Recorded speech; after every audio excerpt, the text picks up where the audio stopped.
Parlamento Nacional hala audiência ao governo a ratifica acordo de isenção visa Estado-membro ASEAN.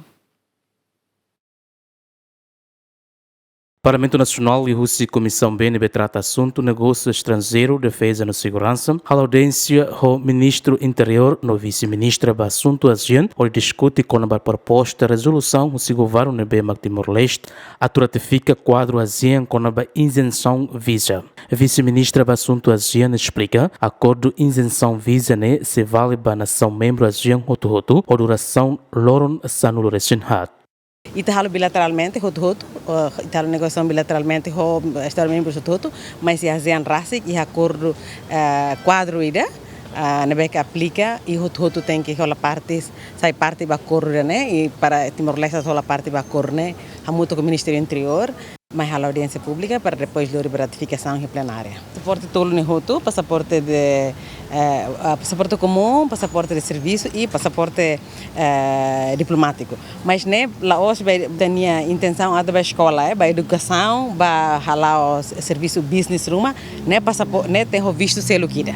E não só para passaporte de serviço, para trabalho, e mas passaporte comum, para 14 dias. Estadia na beca curto prazo. Sinceramente, foi ratifica e tem negociação bilateral conclui antes de Tama, a ASEAN de 20 de outubro tinha coto, mas acordo quadro na RASIC, Estado-membro todo e que foi uma ratifica e foi lá novembro liuba, então Timor-Leste tem que halar tuir selo e para também visto tem que lure mais tem uma proposta de resolução para halar ratificação, né para muito com o Ministério Interior, mas halar audiência pública para depois para plenária para ratificar, depois charuca para a Presidência da República. E a discussão Comissão B Parlamento Nacional, russo governo atua de sistema serviço no capacita recursos humanos relaciona ao serviço né, liu sistema no pessoal imigração nien. A Comissão B nini a recomendação preocupa a situação reilaran.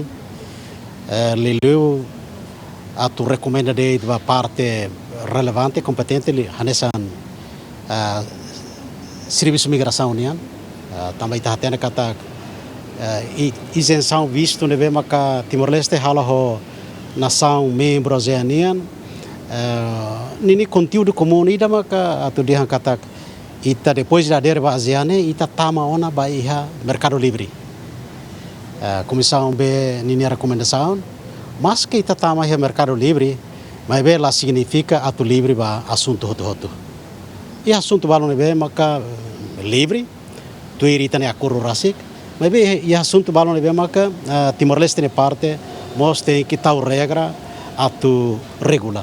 Timor-Leste concluiu na negociação bilateral com a isenção visa a nação membro Hotu. Antes Timor-Leste ser membro pleno e a Ronaldo Recene fulan outubro tinha rinhunrua Lima. Romaldo Neves, Luciano Amaral, Yemen.